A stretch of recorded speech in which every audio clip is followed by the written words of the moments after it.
नमस्कार. पीस ॲडमायरर्स ह्या आमच्या यूट्यूब चॅनलमध्ये आपलं सर्वांचं स्वागत. ह्या चॅनलवर इतर व्हिडिओज बरोबर आपण सगळ्या एकादशी व्रताची माहिती घेत आहोत. तर आपली पुढची एकादशी आहे कामदा एकादशी, ज्याला फलदा एकादशी पण म्हणतात. नववर्षातली पहिली एकादशी, चैत्र महिन्यातली शुक्ल पक्षातली एकादशी म्हणजे कामदा एकादशी म्हणजेच फलदा एकादशी. तुमच्या सगळ्या मनोकामना पूर्ण करणारी, तुमच्या व्रताचं इच्छित फळ देणारी एकादशी म्हणजे कामदा एकादशी.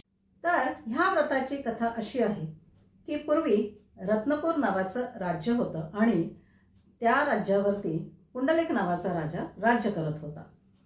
नावाप्रमाणेच रत्नपूर, रत्नांनी भरलेलं, सुख समृद्धीने भरलेलं असं ते राज्य होतं.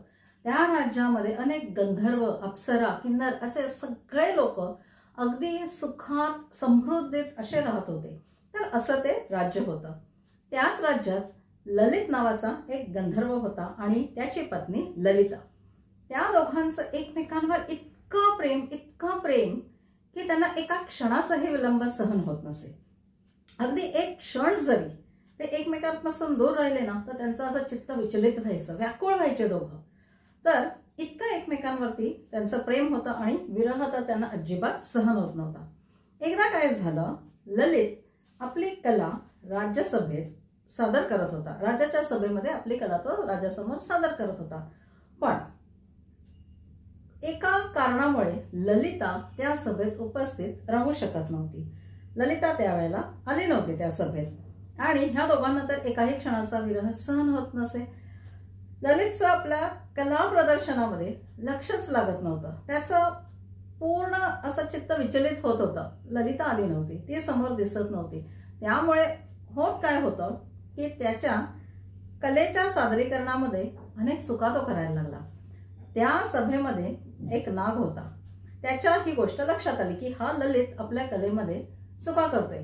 त्याने त्याची कला अगदी नीटपणे ऑब्झर्व केली आणि त्याच्या असं लक्षात आलं की हा तर खूपच चुका करतोय.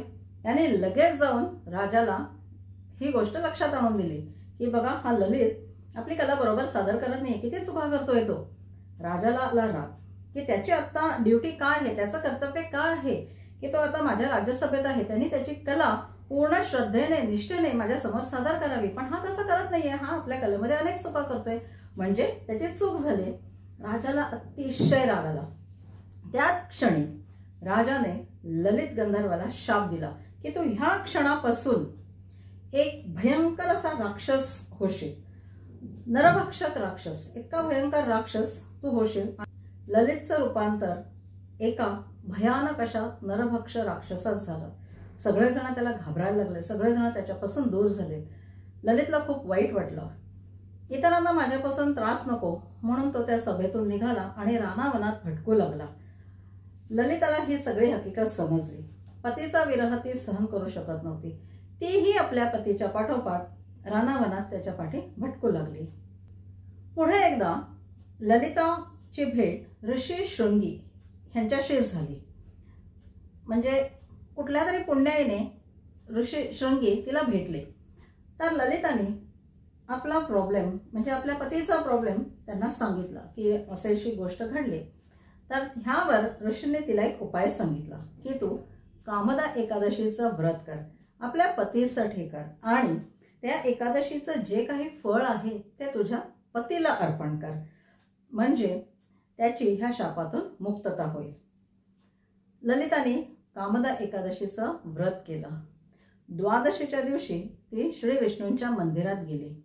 श्री विष्णूंना प्रार्थना केली की माझ्या ह्या एकादशीचं जे काही फळ असेल, ह्या व्रताची जी काही पुण्याई असेल, जे काही फळ असेल ते मी माझ्या पतीला अर्पण करते. श्री विष्णू प्रसन्न झाले. ललिताने कामदा एकादशी व्रत केल्यामुळे, त्याचं फळ पतीला अर्पण केल्यामुळे ललित गंधर्वाची त्या शापातनं मुक्तता झाली आणि त्याचं रूपांतर पुन्हा एकदा सुंदर अशा गंधर्वात झालं. तर अशी ही कामदा एकादशी म्हणजेच फलदा एकादशी, तुमच्या सगळ्या मनोकामना पूर्ण करणारी एकादशी. आणि ह्या कथेवरनं तुम्हाला समजलंच असेल की पापातनं, शापातनं मुक्त करणारी एकादशी म्हणजे कामदा एकादशी. ह्या एकादशीच्या व्रतामुळे ब्राह्मण हत्येसारख्या महापापातनं पण तुमची मुक्तता होते. तर असे अनेक फळ देणारी ही कामदा एकादशी जी येते चैत्र महिन्याच्या शुक्ल पक्षात। तर ही जी कामदा एकादशीची कथा आहे ती ऐकल्यानेही पुण्य पदरी पडतं। त्यामुळे एकादशी व्रत जरी तुम्ही केलं नाही तरी एकादशीच्या कथा नक्की ऐका। आणि ही जी कामदा एकादशीची कथा आहे ती जास्तीत जास्त लोकांपर्यंत पोहोचवा, म्हणजे जास्तीत जास्त लोकांना हा व्हिडिओ शेअर करा। आणि अशा छान छान व्हिडिओचे अपडेट्स मिळण्यासाठी आमचं हे जे चॅनल आहे पीस ॲडमायरर्स ते सबस्क्राईब करा, म्हणजे तुम्हाला ह्या सगळ्या अशा छान छान व्हिडिओचे अपडेट्स तुम्हाला मिळत जातील। हा व्हिडिओ शेवटपर्यंत पाहिल्याबद्दल तुम्हा सर्वांचे खूप खूप आभार।